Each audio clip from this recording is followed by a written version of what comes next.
کہ پاکستان میں یہ پالیسی بن چکی ہے کہ جتنے بھی پرنٹ میڈیا ہیں ٹھیک ہے، ہر ایک کو ڈیجیٹلائز ہونا ہے. ٹھیک ہو گیا. یہ قانون بن چکا ہے. آنے والے وقتوں میں چھوٹا اخبار ہے، چھوٹا میگزین ہے، کوئی بھی شکل میں پرنٹ میڈیا نکلتا ہے جو، تو اسے اپنی ویب سائٹ بنانی پڑے گی. ٹھیک ہے، اس کی پی ڈی ایف، اس کی جو ویب پورٹل پہ جا کے اس اخبار کو پڑھنے کے لیے، یہ آپ سمجھ لیں کہ ڈیجیٹل پاکستان بنے گا. پاکستان بن رہا ہے اور اس کے لیے یہ ضروری اقدامات میں سے ہے. اس پر مرحلہ وار کام ہو چکا ہے. اس لیے آپ دیکھیں کہ جو چیز، ایک چیز جو یہ کہا جا رہی تھی کہ اب الیکٹرانک کے آنے کے بعد، ڈیجیٹل کے آنے کے بعد، سوشل میڈیا کے آنے کے بعد نیوز پیپر جو ہے ان کی ورت کم ہو گئی ہے. لیکن یہ ایک دور میں ایسا تاثر بہت مضبوط بھی ہوا ہے. لیکن اب بہت سارے اخبارات نے، چھوٹے بڑے سب نے مل کر اپنا جو ہے ڈیجیٹلائز کر دیا ہے. لہٰذا وہاں بھی اپرچونیٹیز پیدا ہو رہی ہیں. ٹھیک ہے. دوسری بات آپ نے یہ کی پہلے کہ جیسے ہماری اردو پوائنٹ کی نیوز کی مثال دی ہے کہ بڑی میچور اور بڑی کمپریہنسو اور زبان بیان کے حوالے سے بڑی ذمہ دارانہ صحافت کی جاتی ہے. تو اس کے لیے میں آپ کو ایک بات بتاؤں کہ اردو پوائنٹ پورے پاکستان میں چیلنج کے ساتھ آپ کو کہہ رہا ہوں، پورے پاکستان میں واحد ایک ایسا ادارہ ہے جہاں جو ایڈیٹرز ہیں ہمارے، ان کی اسکریننگ کی جاتی ہے، ان کی ٹریننگ کی جاتی ہے، ان کو زبان بیان ہر چیز پر جو ہے انہیں تربیت کے مراحل میں سے گزارا جاتا ہے. سینئر اس کو دیکھتے ہیں اور یہ اپنی نیوز کریٹ کرتے ہیں. اور یہ نہیں ہے کہ صرف ٹی وی پر ایک خبر آئی اور انہوں نے دیکھ کر چلا دی. مانیٹرنگ صرف نہیں ہے کرتے، اس کے علاوہ ان کو صرف یہ گریبر نہیں ہے کہ جی جو سوشل میڈیا کے اندر گریبنگ ہو رہی ہے سارا، کہ اردو پوائنٹ ان چیزوں کو نہیں دیکھتا. اردو پوائنٹ صرف اصولی صحافت جو ہے نا، جو آپ کے پہلے پرنٹ میڈیا میں سنا کرتے تھے، اردو پوائنٹ، یہ میں اس لیے نہیں کہہ رہا کہ میں وہاں ہوں، آپ اس کی کوالٹی کو دیکھ سکتے ہیں، آپ دیکھ سکتے ہیں. چیلنج والی بات ہے. لوگ اعتماد کرتے ہیں، جتنا اعتماد کسی زمانے میں نمایاں وقت پہ تھا نا کہ یار جو بھی ہے سرکولیشن کم بھی ہے تو لیکن اس کی ورتھ بہت زیادہ ہے. اسی طرح ڈیجیٹل میڈیا کے اندر اردو پوائنٹ اگر میں اپنے چینل پہ کوئی ویڈیو لگاتا ہوں یا وہاں پہ کوئی خبر لگتی ہے، اور لوگ اس کو اون کرتے ہیں، رسپیکٹ دیتے ہیں، اور لوگ ہماری عزت اس لیے کرتے ہیں کہ یار آپ لوگ بڑی ذمہ دارانہ کام کرتے ہیں. یہ کیوں ہوا؟ اس لیے کہ وہاں جو بیٹھا ہوا اسٹاف ہے ویل کوالیفائڈ ہے، اس کی ٹریننگ ہوتی ہے، اس کے اوپر سینئر لوگ بیٹھے ہیں اور وہ ان کو چیک اینڈ بیلنس کا رکھتے ہیں. ایک ہماری صحافت کے اندر گیٹ کیپر کی ٹرم استعمال ہوتی ہے، عام لوگوں کو تو نہیں پتہ، لیکن گیٹ کیپر سے مراد یہ ہے کہ وہ بندہ جو ان کی پوری اپنی نیوز کی یا ویڈیوز کو آپ چیک کرتے ہیں، آپ اپنے سبجیکٹ کو چیک کرتے ہیں، پھر اس کی زبان کو چیک کرتے ہیں، کانٹینٹ کو ہم چیک کرتے ہیں، اپنے اینکر کو، اپنے رپورٹر کو، ہر ایک کی ہم ٹریننگ کرتے ہیں. ہمارا چیک اینڈ بیلنس ہم نے چھوڑا نہیں ہوا کسی کے اوپر. یہ ہے اس کی وجہ. اب ایسا اردو دیکھیں آنے والے دور میں اب ایسے ہی ڈیجیٹل میڈیا میں لوگ آگے جائیں گے جن کے پاس جو گفتگو میں نے پہلے بھی آپ سے عرض کیا تھا کہ علم ہوگا. آنے والا دور صرف علم کا ہے. ڈیجیٹل میں اب بھی ایک میں کہتا ہوں کہ ہوشربا قسم کی ویب سائٹ آ رہی ہیں، شور مچا ہوا ہے، نہ زبان و بیان یا چیٹنگ، آگے پیچھے کی خبریں، فیک خبریں، یہ وہ سب کچھ چل رہا ہے. یہ ایک شور اور ہنگامہ ہے. اب بھی سکون آ جائے گا. صرف کوالٹی پہ بات ہونی ہے اور علم پہ بات ہونی ہے. جن لوگوں نے آنے والے دور میں جن لوگوں نے یہ کام کرنا ہے وہی کامیاب ہوں گے، وہی ادارے کامیاب ہوں گے. آگے جا کے صرف علم کی بات ہونی ہے، کیونکہ یہ ساری دنیا ڈیجیٹل گلوبل بن گئی ہے. یہ ڈیجیٹل ورلڈ ہے. اس کے اندر لوگوں کے مذاہب جو ہے ڈسکس ہوتے ہیں، اور مذاہب اور اپنی اقدار جو ہیں وہ ڈسکس ہوتی ہیں. یہ بہت قریب آ گئے ہیں. آپ کے بچوں کے ہاتھ میں ہے وہ سارا کچھ. جو چیزیں آپ چھپاتے تھے پہلے، اب وہ آپ کے بچے جو ہے وہ خود دیکھتے ہیں، خود بتاتے ہیں. اب آپ لوگوں کو گمراہ نہیں کر سکتے. ایکسپوز ہو چکی ہے ساری کی ساری دنیا. کسی چیز کا اب کریز نہیں ہے. جرنلزم کا اس طرح کریز نہیں ہے جس طرح کہ میں نے چینل، اب آپ دیکھیں ہر گھر سے چینل نکل رہا ہے، ہر گلی میں جو رپورٹرز موجود ہیں. سوشل میڈیا کی وجہ سے، ڈیجیٹل میڈیا سے ان کی ابھی صفائی بھی ہوگی. تھوڑا سا آہستہ آہستہ لوگوں نے خود ہی فیصلے کر لینے ہیں کہ کون سا چینل ٹھیک ہے، کون کیسی کانٹینٹ کیسا ہم نے دینا ہے. یہ پروسیس میں ہم ہیں. اس پاکستان کے اندر کچھ قوانین بھی بن رہے ہیں، بہت سارے بن گئے، ابھی اور بنیں گے. میں عرض یہ کرنا چاہتا ہوں کہ لوگوں نے خود فیصلہ کر لینا ہے کہ جو علم والی جو سائٹس ہیں وہ کیسی ہیں. اب اس کی ایک مثال دے، جتنی اب مذہبی جماعتیں تھیں وہ پہلے اس طرف نہیں آتی تھیں. اب انہوں نے یہ دیکھا کہ ہمارے سیاسی منشور کے علاوہ ہمارا جو مذہبی منشور ہے نا وہ بھی ڈیجیٹلائز ہونا چاہیے. لہٰذا قرآن پاک کی تفاسیر کا مسئلہ ہو، احادیث کا مسئلہ ہو، شرعی بیانات ہوں، آن لائن فتوے اب ہو رہے ہیں. اور اسی فضا کے اندر وہ گمراہ کن جو مواد ہے وہ بھی اس کے اوپر آ رہا ہے.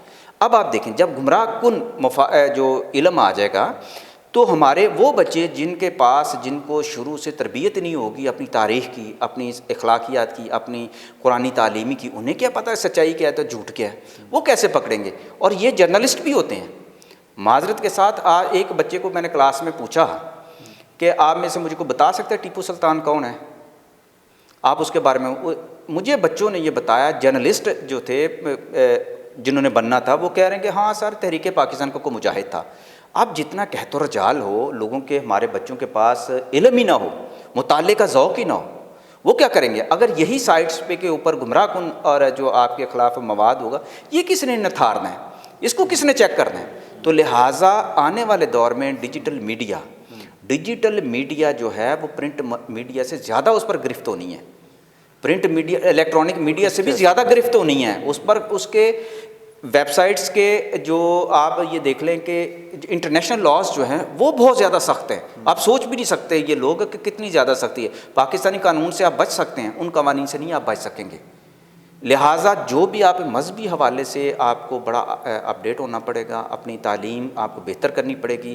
اگر آپ نے ڈیجیٹل ورلڈ میں جا کے جرنلسٹ بننا ہے، آپ نے اچھے بلاگر بننا ہے، آپ نے وہاں سے ارننگ کرنی ہے، ایون آپ نے یوٹیوبر بننا ہے، آپ نے اینکر بننا ہے، آپ کی گرپ ہونی چاہیے۔